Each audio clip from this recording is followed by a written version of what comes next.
दर्शकवृन्द नमस्कार। करियर कर्नरमा यहाँलाई हार्दिक स्वागत छ।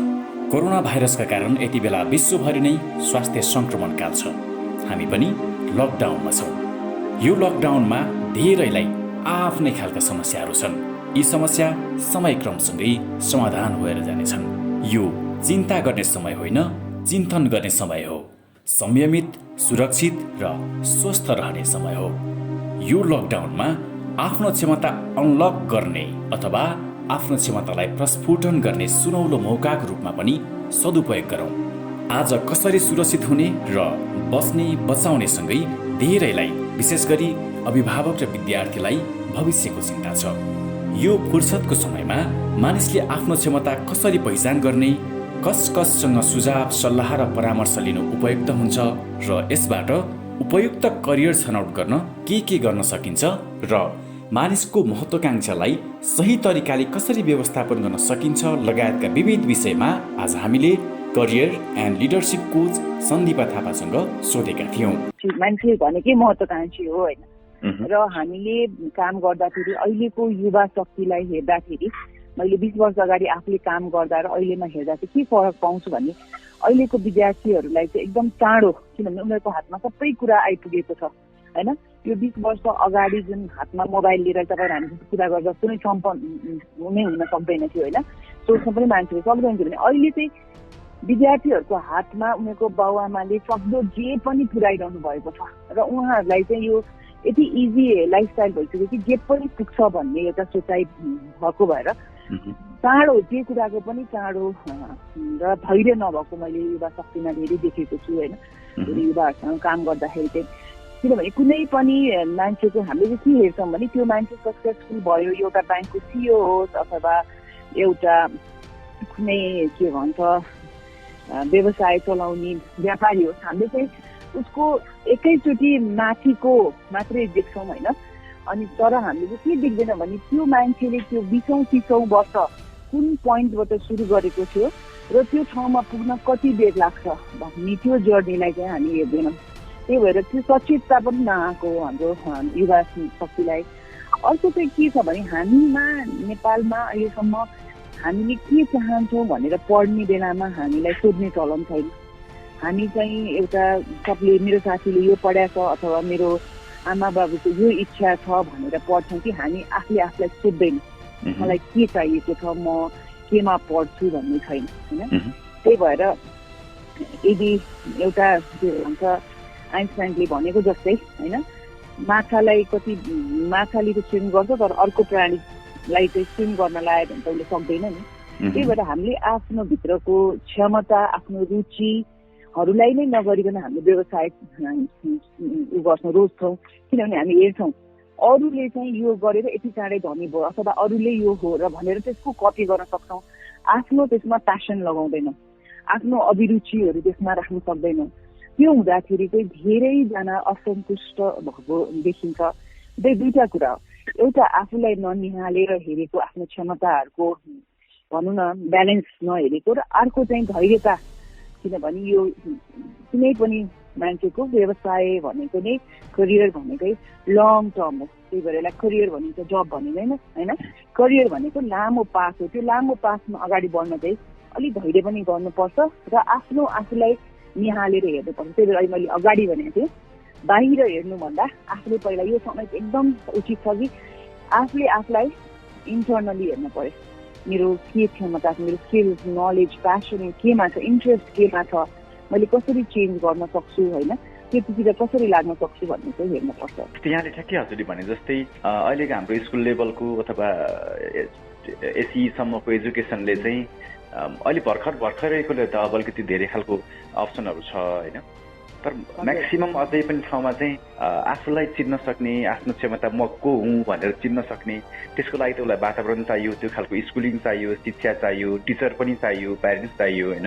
तिमीमा चाहिँ यो क्षमता छ है, तिमी यसो गर्नुपर्छ भन्नलाई चाहिँ त्यो खालको वातावरण नभइकन हुर्किँदाखेरि चाहिँ के हो अन्यलमा गर्दै जाउँ, हेर्दै जाउँ भन्ने ट्रेन्ड पनि थियो। त्यसको लागि चाहिँ अब अझै पनि यो समयमा मान्छेले एकदम कुल भएर सोचेर केही गर्न सक्ने अहिले लकडाउनले एउटा अवसर त्यो पनि दिएको छ। त्यसरी आफूले आफूलाई चिन्ने एउटा माध्यम अथवा त्यो एउटा आइडिया भनौँ न, त्यो एउटा चाहिँ आफूले आफूलाई कसरी चिन्ने, अझै पनि अन्यलमा रहेकोले भोलिबाट करियर चेन्ज गर्दाखेरि पनि त अरू ठाउँमा चाहिँ सक्सेस हुन सक्ला होइन। अब आफूले आफूलाई चिन्न नपाएका, नसकेका, चिन्न नसकेर मान्छेहरूलाई चाहिँ यसरी आफ्नो क्षमता चिन्न सकिन्छ भनेर हजुरको टिप्स चाहिँ के दिनुहुन्छ? म चाहिँ के दिन्छु भने एउटा साधारण कुरा गर्न सकिन्छ, आफ्नो नलेज, स्किल्स र इन्ट्रेस्टको मूल्याङ्कन गर्न सकिन्छ होइन। अब हामीले के भन्छौँ, मेरो जमानामा दुईवटा अप्सन थियो, एउटा साइन्स पढ्यो भने एउटा डाक्टर पढ्ने अथवा एउटा इन्जिनियर पढ्ने थियो भने अहिले साइन्सकै विधाभित्र कतिवटा विधाहरू छन् पढ्न सक्ने छ होइन। तर मैले पढ्दाखेरि चाहिँ के भनेर सोच्नु पर्यो अथवा जागिर खाना भोलि जानको लागि म कस्तो किसिमको मेरो व्यक्तित्व छ, पर्सनालिटी छ र भोलि त्यो काममा पैसा मात्रै होइन कि त्यो काममा म रुचाउँछु र मैले त्यसमा अर्को 20 वर्ष त्यो कामै गरेर रमाउन सक्छु कि सक्दिनँ भनेर सोच्नु पर्यो होइन।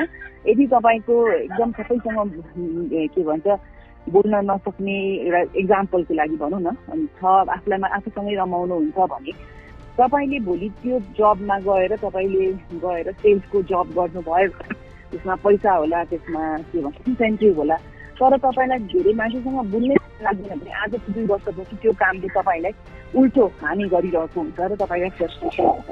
त्यही भएको भएर चुज गर्दाखेरि आफ्नो व्यक्तित्व हेर्नु एकदमै पहिला जरुरी छ। हामी चाहिँ के छौँ अहिलेसम्म पनि, हामी मका पनि विद्यार्थीहरू आउँछन्, किन आएको भन्दा मेरो कलेजमा पढेको साथी फलानु छ, सँगसँगै पढ्नलाई आएको, साथी भएन भने त म पढ्दिनँ, साथी भएन भने त त्यो क्लासमा जाँदिनँ भन्ने छ होइन। तर त्यो भनेर चाहिँ त्यसरी चाहिँ चुज नगर्नुहोस्, पहिला आफूलाई केमा रुचि छ र आफूले त्यो एउटा सपना देख्नुहोस्, त्यो सपनाको ठाउँमा उभिनु अगाडि सोच्नुहोस्, त्यो लामो बाटोमा हामी मैले यति मेहनत गर्न सक्छु कि सक्दिनँ, यो किसिमको अभिरुचि मेरो छ कि छैन र मेरो क्षमता छ कि छैन। किनभने हामी सबैको क्षमता एउटै हुँदैन, कसको केमा हुन्छ र त्यो सबै कुरालाई चाहिँ मूल्याङ्कन गर्ने अहिले एकदमै राम्रो समय हो। पहिला चाहिँ पढ्छ जाँचिन्छ, त्यसरी रिजल्टलाई कसरी रिजल्ट गर्छु, त्यो पढ्छु भनेर यो कलेज भनेर पहिल्यै माइन्डमा गरिसकेको हुन्छ। त्यो होइन कि अहिले चाहिँ बसेर ममा यो क्षमता छ, आज एक्लै घरमा बसिरहेको साथीभाइ छैन, तर मैले एक्लै केमा अभिरुचि देखाउँछु, मैले केमा राम्रो गर्न सक्छु भन्ने एउटा भयो। अर्को चाहिँ अहिले अभिभावकहरू, शिक्षकहरू पनि अलि यसमा अलि राम्रो पक्षमा हुनुहुन्छ, उहाँहरूको पनि सल्लाह लिनुहोस्। र अर्को चाहिँ अहिले हामीले गर्न सक्ने भनेको चाहिँ अहिले यति यो अनलाइन मिडियाहरू छ, त्यहाँ गएर तपाईँहरूले हेर्नुहोस्, मान्छेहरू कुनै तपाईँलाई यो मान्छे जस्तो बन्नु छ भने त्यो मान्छेको अटोबायोग्राफीहरू पढ्नुहोस्, त्यो मान्छेको जीवनशैलीहरू हेर्नुहोस्, त्यो मान्छेले के सर्टिफिकेसन कोर्सेस, त्यो मान्छेले इन्ट्रेस्ट के छ गरेको छ त्यसमा, र तपाईँले त्यही लेभलमा भोलि कमिटमेन्ट गर्न सक्नुहुन्छ कि सक्नु हुँदैन भन्ने कुरालाई चाहिँ आफूले निहाल्न पर्यो होइन। यो मान्छे जस्तो हुन्छु भने पनि त्यसले गरेको मार्गहरू चाहिँ त्यही मार्गमा म चल्न सक्छु कि सक्दिनँ, मैले क्षमता छ कि छैन, त्यो मान्छेले 15 घन्टा काम गरेर त्यतिमा पुगेको छ भने ममा छैन कि, र मलाई त्यो सबै कुरा एउटा मान्छेमा छ भने एउटा चाहिँ अर्को चाहिँ कि अहिले सोच्नुपर्ने कुरा चाहिँ मैले सोचेका सबै भौतिक कुराहरू चाहिन्छ कि चाहिँदैन भन्ने। अहिले हामीलाई बताएको छ कि हामी 1 महिना भयो कोही पसल पनि गएको छैन होइन, खानाको बाहेक। त्यो कुराहरू त हामीलाई के रहेछ नचाहिने रहेछ नि त, हामी थुपारे सामानहरू थुपारे गर्छ भने ती सामानहरूको लागि लडी मरेर काम गर्नुपर्ने अवस्था जिन्दगीमा जरुरी छ कि छैन, कि सानो कुरामै हामी रमाउन सिक्ने हो कि सानो कुरामै आवश्यकताहरू पूर्ति भएपछि जिन्दगी चल्छ भने बुझ्ने कि, त्यही भएर आफूलाई मूल्याङ्कन गर्ने बेला हो यो। जस्तो यो लकडाउनमा हामी लक भएर बसिरहेछौँ नि, तर आफूलाई एक्सप्लोर गर्नलाई चाहिँ एउटा सबैभन्दा उत्तम समय पनि हुनसक्छ मेरो विचारमा। लकडाउनको बेलामा के भन्छ, सबभन्दा पहिला चाहिँ हामीलाई एउटा सबभन्दा पहिला चाहिँ डरलाई निकाल्नु पर्यो होइन। हामीलाई सबैलाई डरको उसमा छौँ र हामीले भोलि के होला भन्ने अन्यलमा छौँ, किनभने डर र आशा दुईटा एउटै ठाउँमा रहँदैन होइन। जबसम्म मनभित्र डर भइरहन्छ हामीले आशा गर्न एकदमै गाह्रो हुन्छ। त्यही भएको भएर डरलाई हटाउनलाई के गर्नु भन्ने बिहान तपाईँहरूले धेरै न्युजमा आफ्नो समय बिताउनुहोस्, दिनमा एकचोटि हेर्ने गर्नुहोस् र बिहान उठेदेखि आफूलाई व्यस्त राख्नुहोस्। किनभने अहिले जतिको यो 1 महिनाभित्र जतिको संसारमा अनलाइन कोर्सेसहरू फ्रीमा भएको अहिले संसारभरि नै छैन होइन। र अहिले ठुल्ठुलो संसारको युनिभर्सिटीहरूले पनि फ्री कोर्सेसहरू होइन, यो जस्तो एडेक्सहरू, यो के भन्छ आइभी लिग कलेजेसहरूले, इभन बिबिसीहरूले नयाँ नयाँ प्रोग्रामहरू यो भाग दिइरहेको छ र अनलाइन छ। म त आफूलाई व्यस्त राख्न दिनमा 4टा 5वटा यस्तोहरूमा सुन्ने, अरूहरूले बोलेको, अरूहरूले गरेको क्लासेसहरू लिने, यो जतिको राम्रो समय केही छैन। अनि यो समय यस्तो गर्दाखेरि आफूमा भित्र भएको सबै आफूलाई एनालाइज गरिन्छ र अहिले पाएको जुन फ्रीको सोर्सेसहरू अबको 1 महिनापछि नहोला होइन, तर त्यसलाई भएको सबै युज गर्नुहोस्, घरमा बस्नुहोस्। अर्को कुरा भनेको चाहिँ परिवार होइन, हामीले कहिले घरमा बसेर परिवारसँग यत्रो समय बिताउन सकेको थिएन। हामीलाई अरू कुराले हामी धेरै जस्तो मान्छे किन काम गर्ने भन्दा परिवारको लागि भनेर गर्छौँ। र तपाईँहरूले अहिले अब परिवारले के चाहेको छ, तपाईँको टाइम चाहेको छ कि तपाईँहरूको के चाहेको छ त्यो बुझ्न सकिन्छ। आफ्नो रिलेसनसिपहरूलाई राम्रो बनाउनु होइन, आफ्नो स्वास्थ्य, अर्को कुरा स्वास्थ्यलाई राम्रो बनाउनु पर्यो। र यो 3टा कुरा गऱ्यो भने एकदम सहज पनि हुन्छ र अगाडि धेरै बाटोहरू के भन्छ मेन्टल क्ल्यारिटी भन्छ नि एकदमै आउँछ चाँडो। ओके, अब यो सँगसँगै अहिले नेपालमा सबैभन्दा खड्केको कुरा चाहिँ हामीलाई लागेको, मलाई लागेको चाहिँ करियर काउन्सिलिङको। जस्तो विदेश जान चाह्यो भने इन्स्टिट्युटले चाहिँ काउन्सिलिङ गर्छ, तर नेपालमै केही गर्न चाह्यो भने चाहे उसको अध्ययनको विषय होस् अथवा व्यवसायको कुराहरू होस् होइन, त्यो काउन्सिलिङ गर्ने इन्स्टिट्युटहरू, त्यो ठाउँहरू चाहिँ हामीले खासै देख्दैनौँ। यो आवश्यकतालाई अब कसरी पूर्ति गर्न सकिन्छ होला?